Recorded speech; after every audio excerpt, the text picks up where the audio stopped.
The English Pod Audio Review. Listen to the meaning, then say the vocabulary word. A type of cheese. Camembert. Soft, not strong. Mild. Solid product made from milk. Cheese. The way something tastes. Flavor. The way something feels. Texture. A small quantity of water. Moisture. To destroy microorganisms via elevated temperatures. Pasteurize. Nationality. American. A type of cheese. Colby. A type of cheese. Kojak. A type of cheese. Quesco. A type of cheese. Parmesan. A type of cheese. Romano. A type of cheese. Asiago.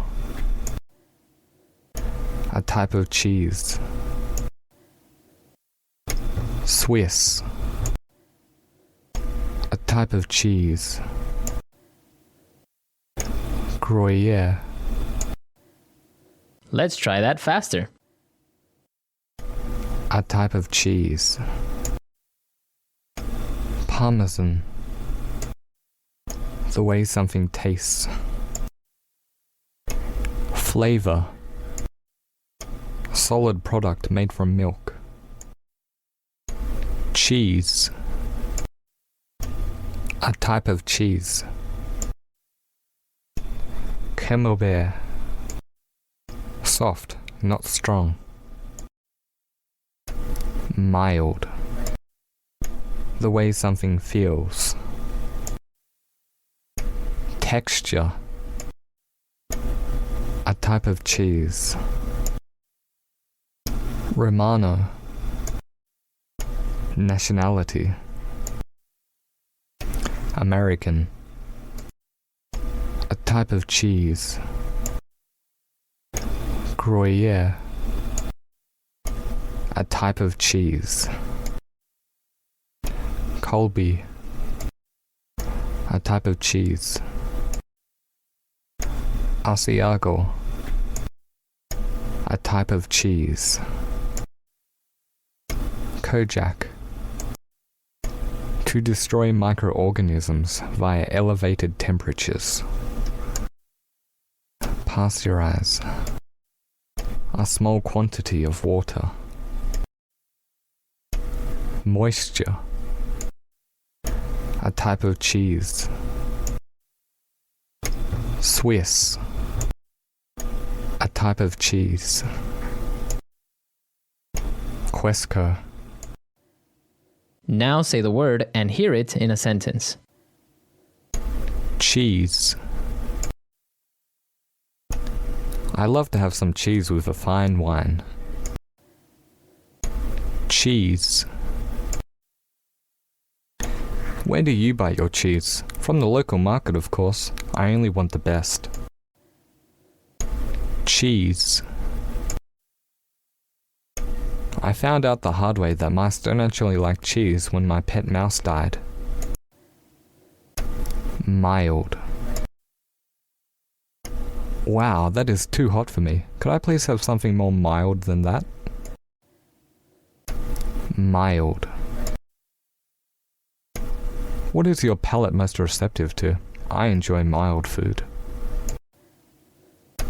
Mild. The wine did not overshadow my dinner in the sense that it was mild enough to pair well with the pasta. Flavor. The chef brings out the strong flavor of the steak by seasoning with salt and herbs. Flavor. The wine of my home country is a bold and peachy flavor. It goes well with rabbit. Flavor. The flavor of Brazil during one of its festivals is of celebration and exuberance. Texture. My friend was surprised that the texture of the dinner his wife had made was similar to that of a hard rock. Texture. The texture of the wine I had just bought was dry and heavy. Texture. At first taste, I thought the wine was soft and sensual. By paying close attention to the texture, however, I realized it was rough and coarse. Moisture. I lock my cigars in an airtight case to prevent moisture. Moisture. An important factor in the success of growing your vegetables is the moisture that they receive. Moisture. My friend has to renovate his whole bathroom. There was too much moisture that it caused mold to grow on the walls.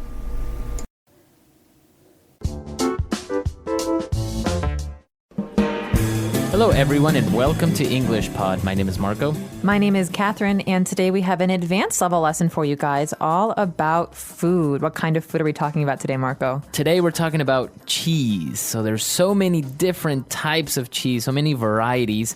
So we're going to take a look at these varieties. You may know them or not, but we're also going to take a look at the pronunciation because most of them are either Italian or French. So how do you pronounce these in maybe in American English? Good question. Let's listen to our dialogue for the first time, and we'll be back in a moment to talk about the wonderful world of cheese.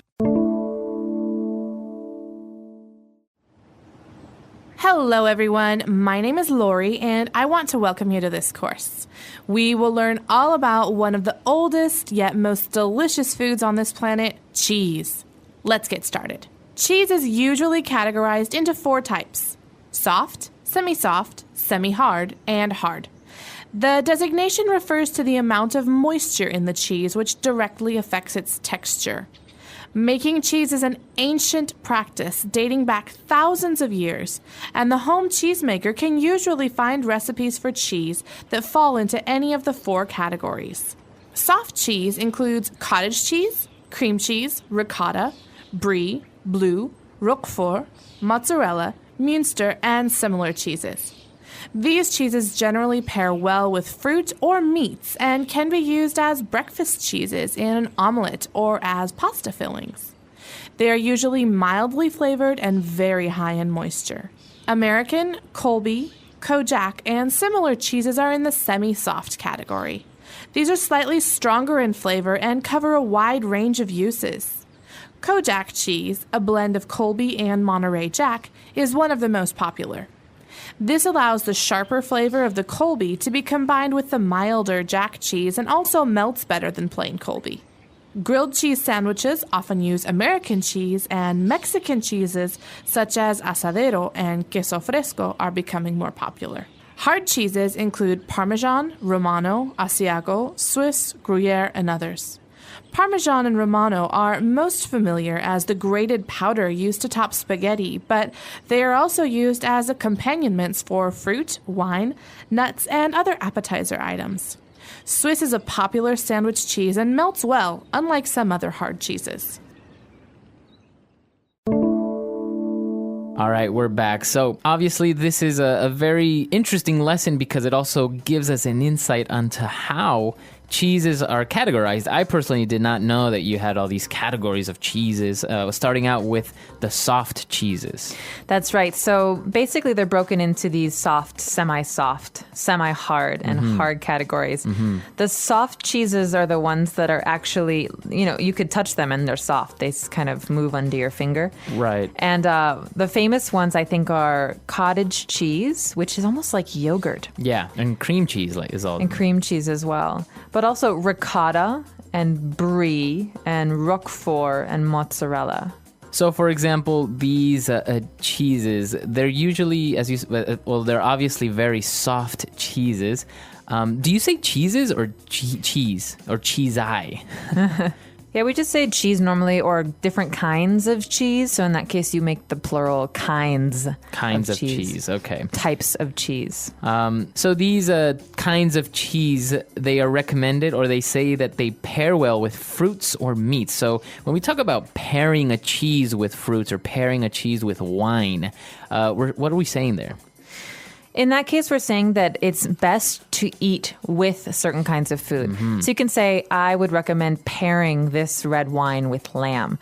But in the case of cheese, you could say, I would recommend pairing this delicious brie cheese with fruit. Okay, so you actually have brie with fruit.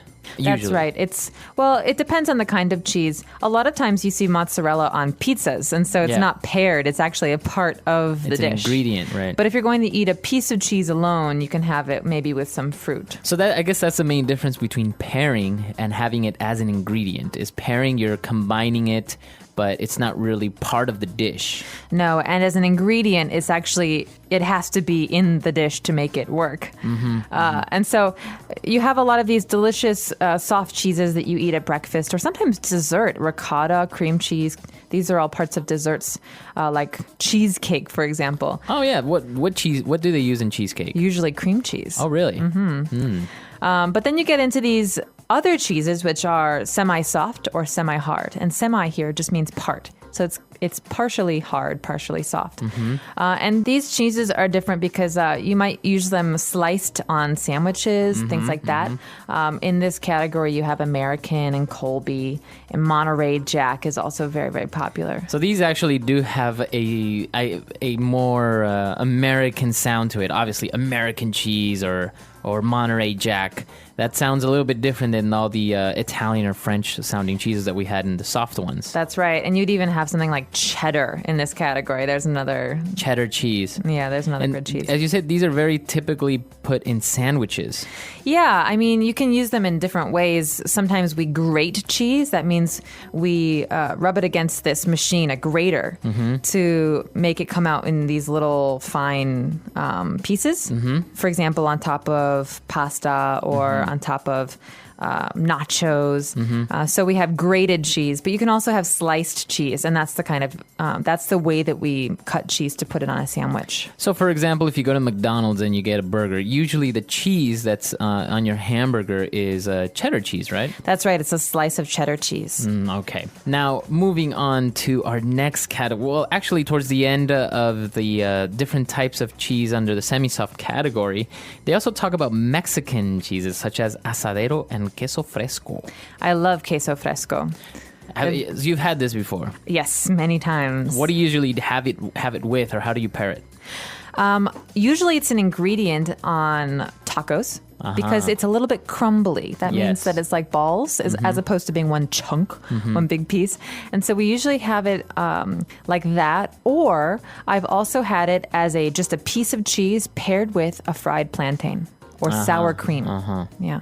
It's actually very good. The thing with queso fresco is all of the cheese, they also depend on how mature they are, how long they've taken to make them.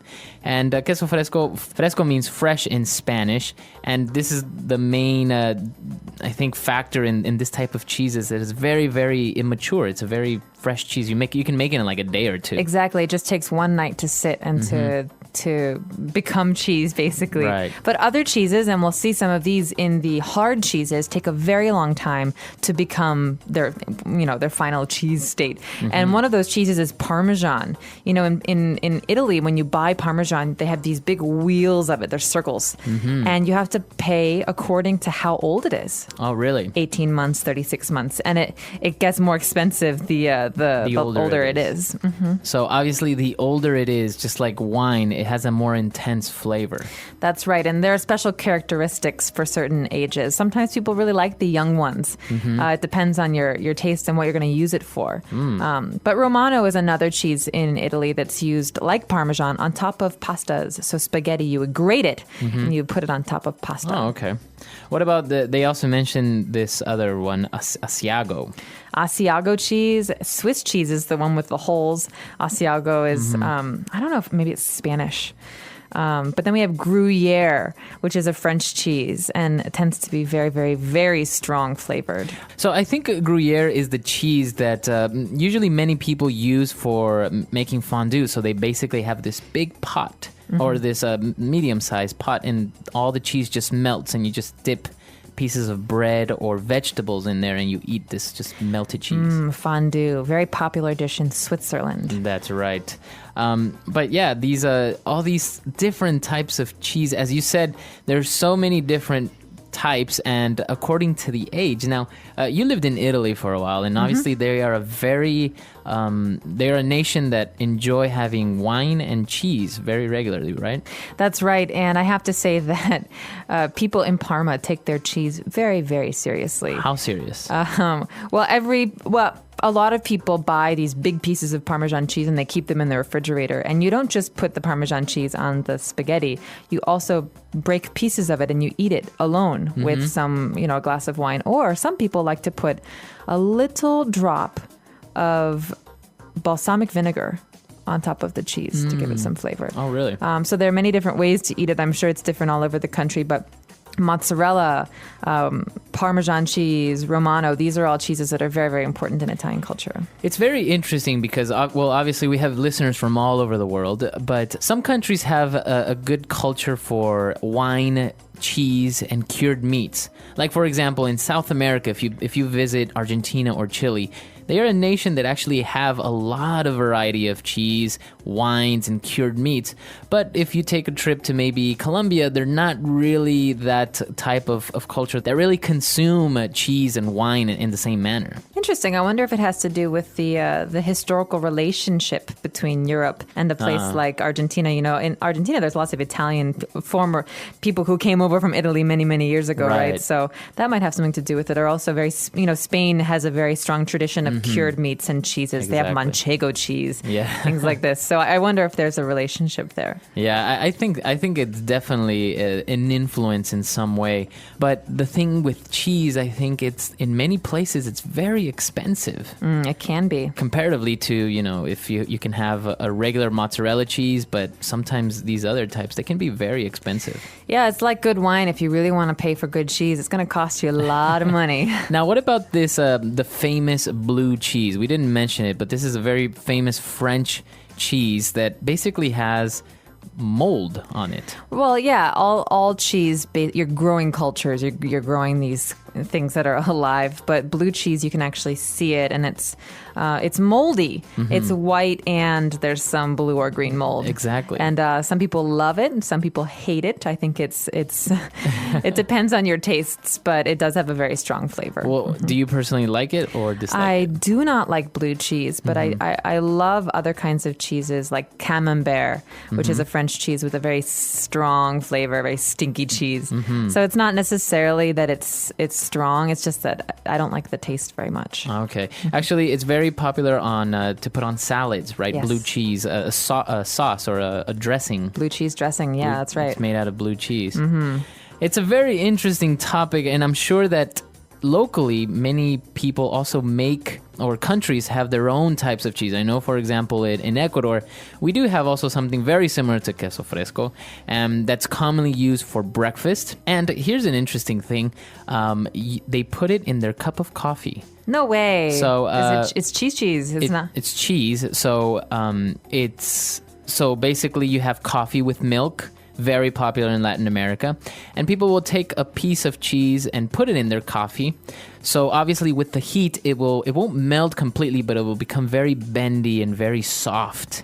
And then they'll have it with the coffee and the bread. So it gives it a very interesting taste. It may sound a little bit peculiar, but it actually has a very, very interesting taste, very good taste. I've had many friends try it, and they're like, "Wow, you wouldn't really think that you would probably dip cheese in coffee, but no, it's a works." very unusual combination. Now, what is this special cheese called? It's called queso de mesa, which is basically normal, common, everyday table cheese. So it's not any particular, it's very similar to queso fresco, very immature cheese. So I'm very curious to know if in your country you also have a strong cheese culture, and if in your country you guys do have a lot of cheese, what kind of cheese is it? I know that every country has its own variety of cheeses, and some places like China aren't really into cheese. So you can let us know if your country doesn't really have that many cheese options. So we're very curious to hear about you and your taste in cheese. Let us know. Our website is englishpod.com. We hope to see you there. All right, guys. See you later. Bye.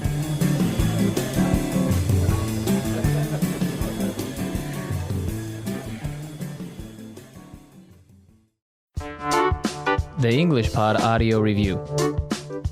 Listen to the meaning, then say the vocabulary word. A type of cheese. Camembert. Soft, not strong. Mild. Solid product made from milk. Cheese. The way something tastes. Flavor. The way something feels. Texture. A small quantity of water. Moisture. To destroy microorganisms via elevated temperatures. Pasteurize. Nationality.